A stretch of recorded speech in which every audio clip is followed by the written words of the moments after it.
I'm a girl on fire, I'm not a victim. A girl on fire, I'll stand my ground. Girl on fire, I've made a choice, I stand proud.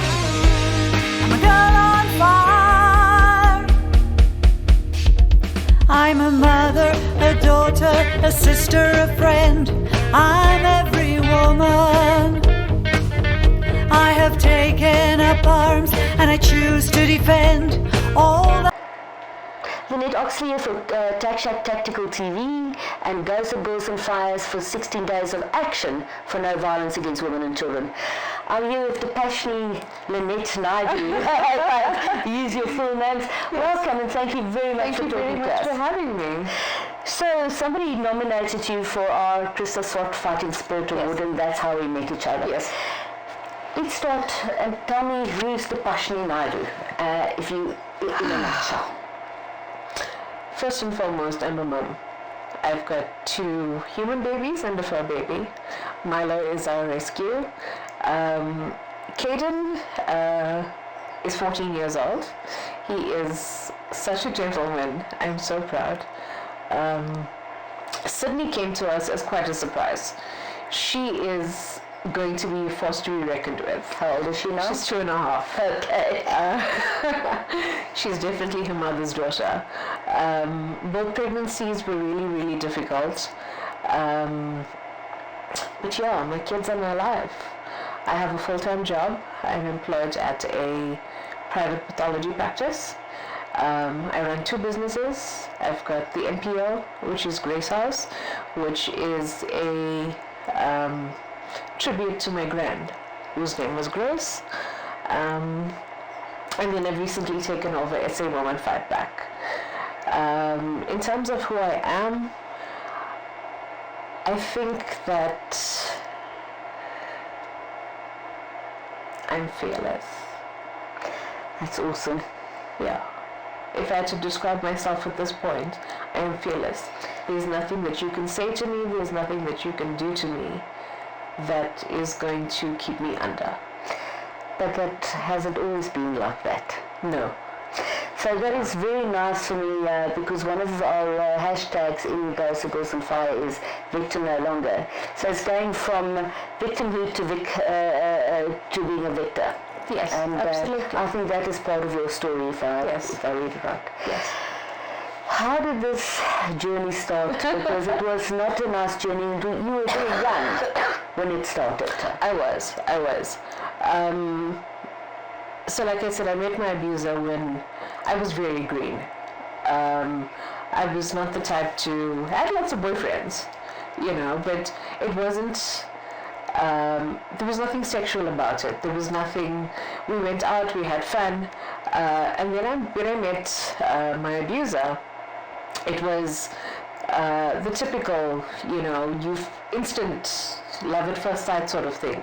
He was your typical bad boy, handsome Romeo type, that sort of thing. And I was head over heels. But the person that I had met and the person that actually was 2 different people. I think a lot of, and I'm not making excuses or anything, but he also had a lot of psychological issues that he had to deal with. And I think that when he used to get into those moments of being that abusive, that is how that used to come out. And then the excuse for him was that I didn't have a father. I didn't either. My dad died when I was 5, but you didn't see me going around smacking people, So yeah, we moved in quite quickly. You were about 20, am I correct? About 20, yeah. I met him when I was 20, moved in when I was 21. Okay. Yeah. And at first it was that whole honeymoon phase sort of thing. And the first time that he slapped me was at a Christmas function at his family's house. And all I said was, maybe you should stop drinking now because you're driving. And I promise you, Lynette, the slap that I got literally made my head spin. Was it in front of other people? Or was it... We were in the lounge, and his family was around us, and it was a space that we were all at. And the only thing I heard from them was, why did you say that to him? So it seems to me his mom is quite the enabler. Very much so. Very much so. If I read was between the lines. 99% of the problem. Because in terms of, it was always, why did you say that? Why did you do that? But the other thing with the Indian community is that domestic violence is very part of, or very much, shall I say, a family issue. It's not considered something that is wrong. Why does the food has less salt? Then you fling the plate.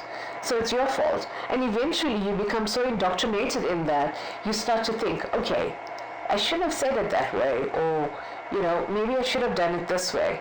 But then you yourself become so, it becomes like a norm for you.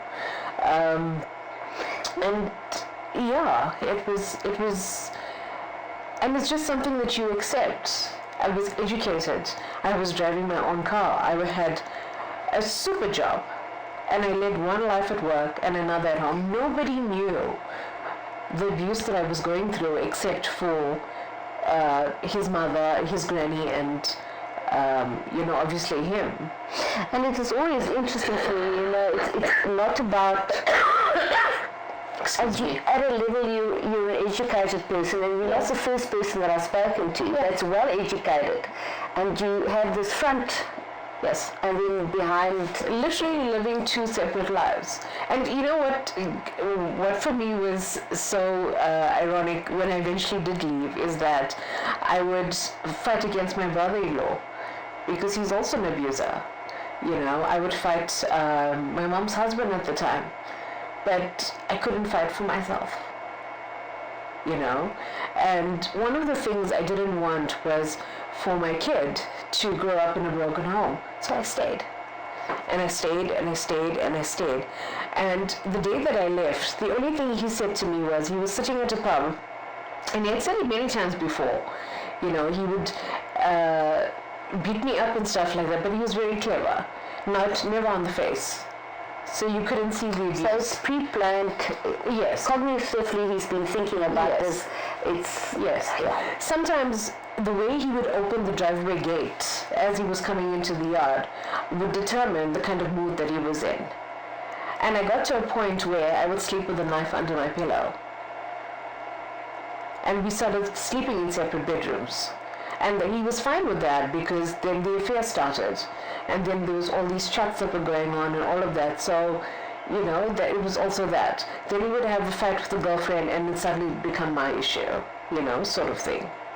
And the day that I left, all he said to me was, if I come and you don't have the money ready, you're going to find yourself in a body bag. And it was like a light bulb. I don't know, it was like something struck in the inside of my brain, and I thought, I'm going to die today if I don't get out. So I called a friend of mine, Lindiwe, and I said to her, you need to come get me. Because he had taken my car. He didn't have a car. It was not working. I basically supported the entire household, So Lindy came. I packed a little bag. It wasn't even the size of a laptop bag. Just a few clothes for my son and I. And I said to her, please take me to my mom's. So I get to my mom and she's not there. She was at work. And she got back and she said, and now? And all I said to her was, I'm just here for the night. I thought we'd come spend the night with you. And I never went back. She knew that something was wrong there. Your mom. Much later. Much later. Because later that night at about 10, he tried to ram my mom's driveway gate with the vehicle. And then she said to me, tell me what is going on. And then I said to her, this is what's been happening. And she said to me, but why didn't you leave sooner? But then years ago, when we did have, an altercation at one point, I had come back home as well. And she said to me, you've made your bed, now you need to lie in it. And every time I thought of leaving, not only was it because, I stayed because of my son, my mom's words rang in my mind. You've made your bed, now you lie in it. And maybe psychologically, every time I thought I wanted to leave, where do I go to? Because if you can't go to your home, Where do you go? You know? But he's always been abusive. So when you met him, he was actually married.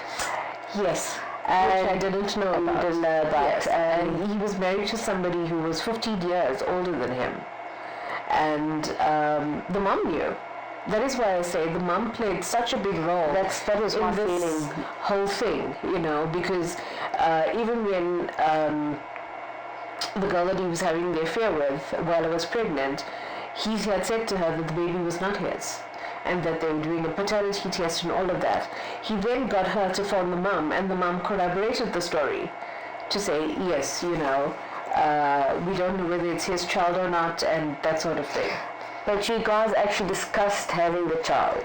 Yes. And it wasn't easy for you to get pregnant and stuff, so... Yeah, it wasn't. And the only reason I decided to have a child was because I was in theatre when my nephew was born. And I promise you, it was because I didn't want to get married. I did not want to have children. I wanted to see the world. I wanted to get out of South Africa. I didn't want that. For me, marriage was... it just wasn't for me, you know. And then when my nephew was born, he's my first love, I thought, okay, maybe, you know. And then we discussed it. And then we tried and we tried. And then eventually I went to the gynae, and I was diagnosed with PCOS and endometriosis. And that also was my fault, you know, because how dare you have these fertility conditions, you know. So I was flawed. You're flawed. I was flawed, you know. I was defective, you know. So you were a very clever lady. Every night when you went home, what was going through your mind? Were you scared for your life every day? When you were making food, did you think maybe I'm doing something wrong? Not really so much during the week. It was more the weekends. It was okay. From the Friday night. Because of the drinking? Because of the drinking. But prior to that, if he was not drinking on a normal day, you wouldn't even hear a sound out of him, you know. But the moment he would start drinking, or the moment, I remember one instance where he worked in Durban Central, and as he was getting into the taxi, somebody pulled his phone away, you know. And he obviously came into the house with such rage, and the only thing he could do was, you know, get hold of me and take all of that out on me. Because I remember I was eating, and the food literally went everywhere. My face, my clothes, and, you know. So was this like a punching bag. Was this a weekly thing? Happened every weekend, or maybe every weekend? Every weekend. The moment he would start drinking, and he would bring up things that were, like if I had a message from my mother on the phone. You know, at one point I actually was not allowed to speak to my family. I was not allowed to isolate you. Yes, I was not allowed to speak to my mother. My mom would actually bring food in a container if she'd cook something really nice that I liked, park at the corner of the road, wait for me to get off the taxi or whatever at that point, and I would eat in the car and then go back into the house. That's sad. Very. You know, that's why I say it's things like that when I started to write that email, all of these memories and all of these things that I thought I'd locked away, I'd open Pandora's box. Will always be with you. But yes. Unfortunately, Excuse me. But you also said to me before we actually started this interview, you're a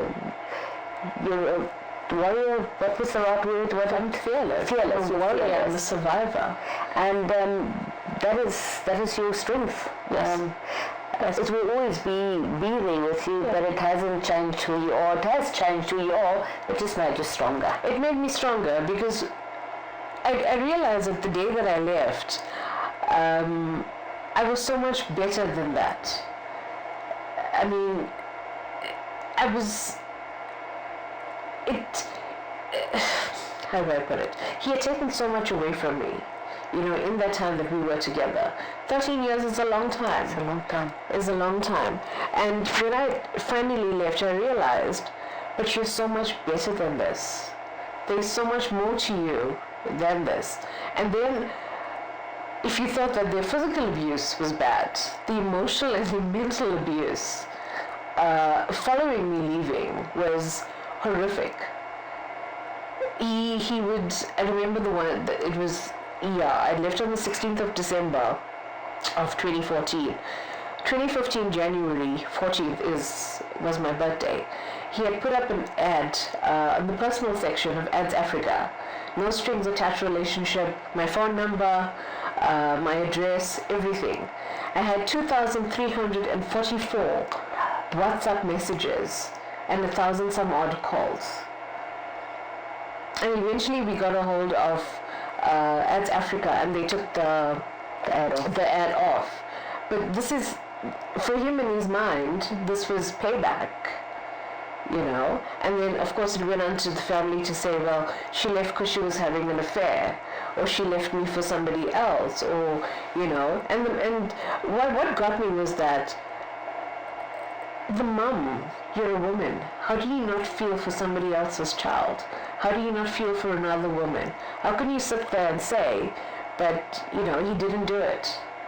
She knows what he does. And unfortunately, as I've mentioned earlier, there's unfortunately true evil out there. And I'm sorry, the mom is one of those people that's truly evil, because she's obviously enabling him. She did. She did. For a lot of the she would also instigate. Like if I was on the phone and I was saying something to my mom, she would hear the conversation and then relay it back to him. Or if she was on the phone with somebody that she didn't recognize, for a friend, for example, she would say, oh, she was on the phone till this part of the time, when he would be gone out for hours on end. Go out on a Friday, come back on a Sunday.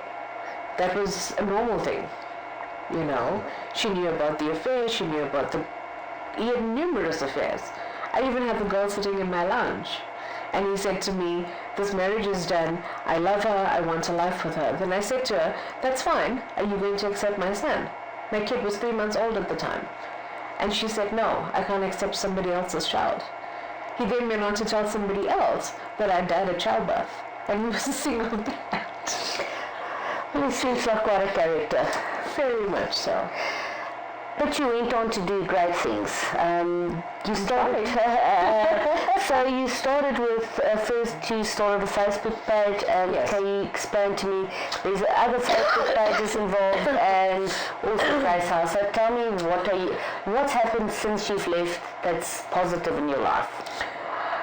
So I started the Facebook page as. So the Facebook page started, I am a woman, I am unbreakable, because I realized that I need to take back my life. Because I'd gotten to a point where I was drinking every day, I'd gotten into drugs, just so that I could, because the emotional abuse and it was just too much to handle. And my husband, who's now here, I actually thought he was going to leave, and at that point I really didn't care whether he was there or not. I would drink every day. I would go to church drunk. I would sit in church and I would be drunk.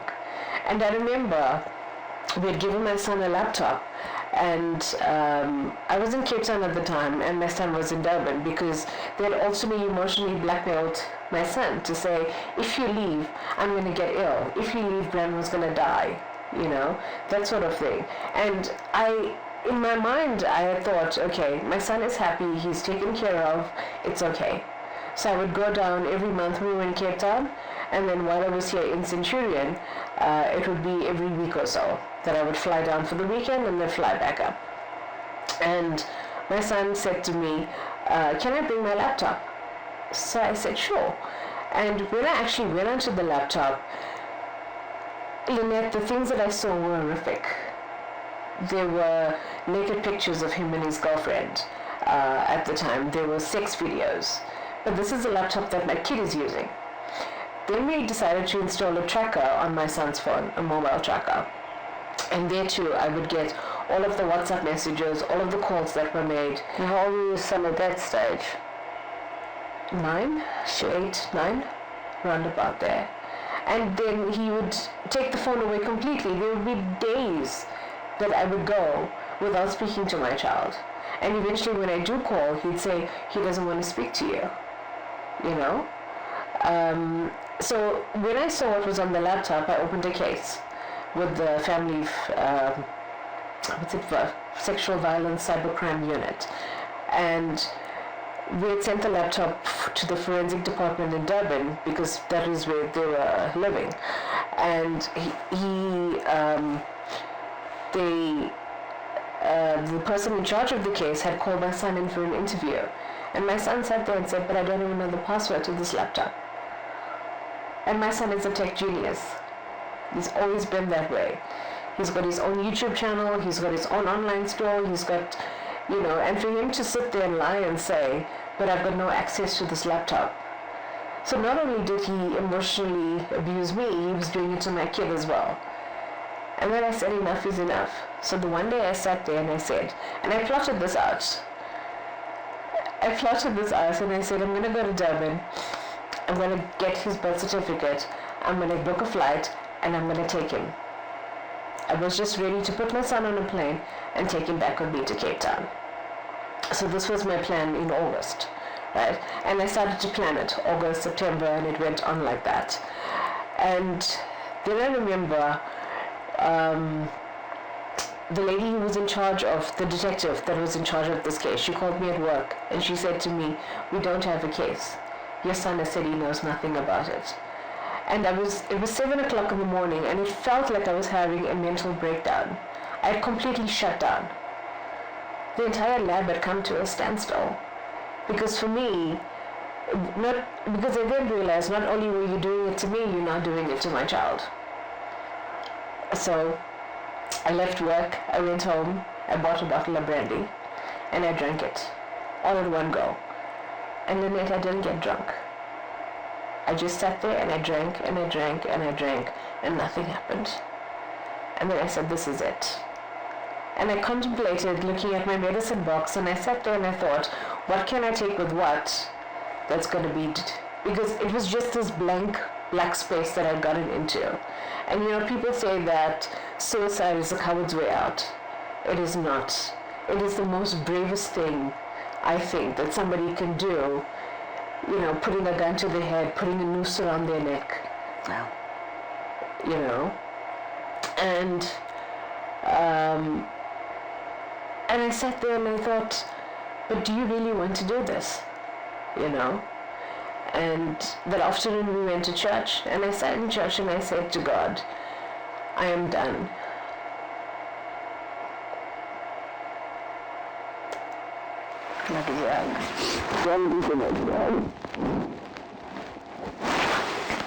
I sat in church and I said, I am done. You do what you need to do because I am done. 3 days later, he was driving drunk, he was high, and he wrapped his car around a tree. And the ironic part was that he didn't suffer one bit. He just flew out the windscreen and he broke his neck. So his death was instant, it was painless, he didn't feel a thing. But in my mind, when I got the news that he died, it felt like I had wished this death upon him. And I had this overwhelming sense of guilt. And Sam said to me, but you didn't cause this. And I said, but I said it. I said it, you know. And it was only later on that I realized that God didn't just, you know, remove him from the equation. Because had I taken my son, he would have never left us alone. So God didn't just, you know, just remove him or just take him out of the picture. He completely removed him. And that is why, not that I'm saying that, but vengeance is, he says, vengeance is mine. You know, and I'm so grounded in my faith because of that. Because there are so many times where I felt like giving up. But God got me through. And then, after I Am Women, I Am Unbreakable, SA Women Fight Back came along and that group started. And I was just a normal member. And they then put out a post for volunteers for the group. And one of the ladies contacted me when I applied on the form. And I think having the lab background there was a lot of issues with DNA testing and stuff at the time. That was, just remember that, or the backlog, rather. Well, there's still quite a vast backlog. And then she was very curious as to, the kind of work that I do in the lab and that sort of thing, and how the rape kits work. So that was my main focus in the group, to explain about the sexual abuse, the rape kits, how is it done, the J88 and all of that. So that's basically, you work in the lab, and what is your job title? I'm a medtech. Okay. But completely, I don't do rape kits or anything like that. You send your blood to me, we have it tested, and we set But you at least know the science behind yes, the science behind it. Yes. Okay. And I then, I stayed on with SA Women Fight Back. There was another GBV group, and he's one of the directors on my NPO now. And he sent me a Facebook message and he says, I love your content. I've seen the post that you put out. Would you mind becoming a part of my admin team? And I said yes. Because the more you get the message out there, the more people are aware. Absolutely. And I remember in passing we had this conversation, and I said, we should actually take this further. We should actually open up our own NPO. And this was 3 years ago. We had not met each other. Everything was just virtual at the time. And in January of 2023, I opened Grace House. And like I said, Grace House is a tribute to my granny Grace. And my granny, at that point, when all the abuse was happening, she would say to me, don't worry, God will take care of it. And those were her words. Don't worry, God will take care of it. But it was also a thing where she had also said to me at one time, but we all go through this. So that's why I say it is so accepted in the Indian community. And it is such a, it's so difficult to infiltrate. It is. It's so difficult to infiltrate, and I call it the brown skin mentality, because domestic violence is not a family issue. Domestic violence is a crime. It's a crime. It's a crime. And the community hides it. Yes. And it's basically not spoken about. It's taboo. It's fine. If it happens to you, just keep quiet. Yes. Because clearly you must have done something. I mean, God forbid you ever blame him. Yeah. But it's also the mothers in the Indian community, because they enable this behavior, because it's like the son is God kind of thing. So he sits up there on the pedestal, and if he says jump, you're going to ask of which bridge, Yeah. And So after your ex-husband died, your son was living with his family. he was still down in So did he then come and live with you? Yes. And then obviously things changed because Things changed. Yes. I went down to Durban for the funeral. I did what I needed to do for the sake of my son. And as soon as it was done, I didn't have to kidnap him anymore. He was mine. That's fantastic. He was all mine. So we came up to Cape Town.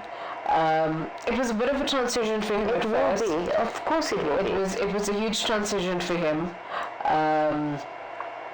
But he has grown up to be such an amazing, amazing young man. Fantastic.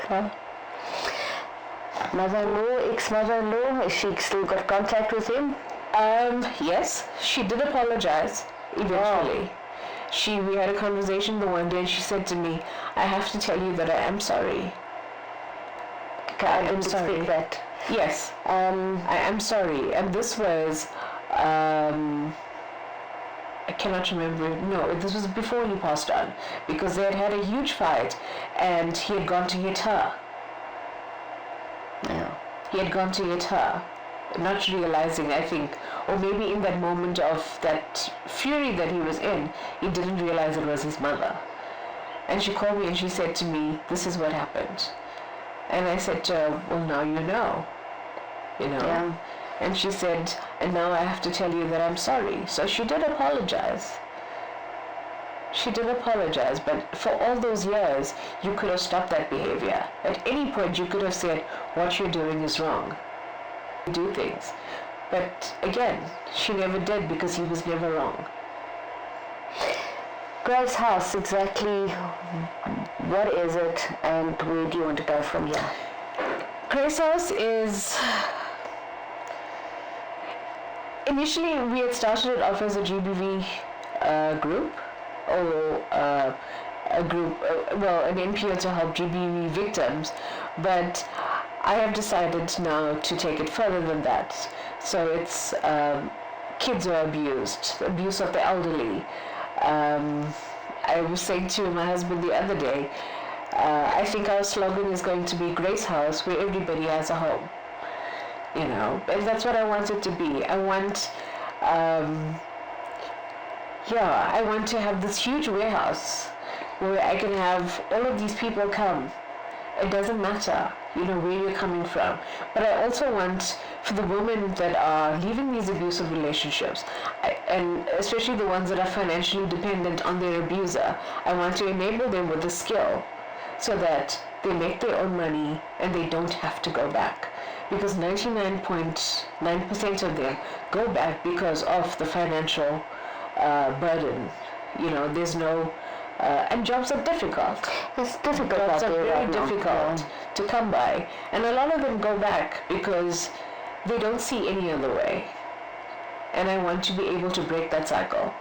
The other thing that I want to be able to do is, and I call it starting from the ground up, because nobody is taught to be an abuser. It's something that they see. It's something that it's a mindset.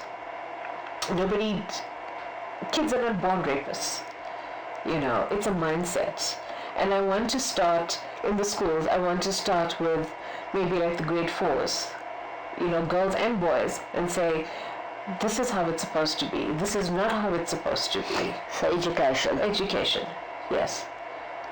Because I think if we start from the ground up, eventually when they get to adulthood, it's already in their mind. But I'm not supposed to say that. I'm not supposed to touch you that way, with the intent to cause you harm. So I do think one of the other ladies that's very much involved in Girls on Fire is all of the different cultural people in South Africa. We all have our stuff that people keep quiet about. Yes. She's talking about a situation, you have to be nice always. And she uses that nice, you have to be nice. Yes. And if you have a look at certain communities, yes, in the Indian community, it's bad in terms of, but everything is quiet. Yes. Because it's behind the scenes. Yes, because you don't let anybody know. On the front, we were this perfect, happy little couple. Nobody knew what was going on. We'd go to the family functions, we'd, do what we needed to do, but nobody knew what was happening, like I said, except for the people that were in the house. Not even my best friend knew. Not even my sister knew. Up until, when I had left, and then I started to talk about why I left. And then it was, are you sure? Really? Is he like that? So if you have a message for other women out there during the 16 days of action, what would it be? Don't wait to leave. It's not going to get better. It's not going to get better. Don't wait to leave. Thank you very much, and thanks for sharing, and good luck with Grace House. Thank you. SF Women Fight Back, how big is that group now? It's grown significant. I stand to be corrected, but I think around about 233,000 members. It's huge. It's massive. It's massive. It's massive. And it's a good platform to actually share stories and change things. Yes. I also have big plans for SA Women Fight Back. I want to make SA Women Fight Back a brand. That's absolutely fantastic, and where Girls on Fire can help you, please let us know. I would love to be affiliated. Definitely. Absolutely fantastic. Definitely. Thank you very, very much, and thanks for speaking to me. Thanks, sir. On fire, I'll stand my ground. Girl on fire, I've made a choice. I stand proud. I'm a girl on fire. Countless hours on the range, I am responsibly armed. I am your equal. I've empowered myself. I have practiced and trained. Fear won't control me. With my sisters in arms, we will make ourselves heard. We'll stand together. I'm a girl.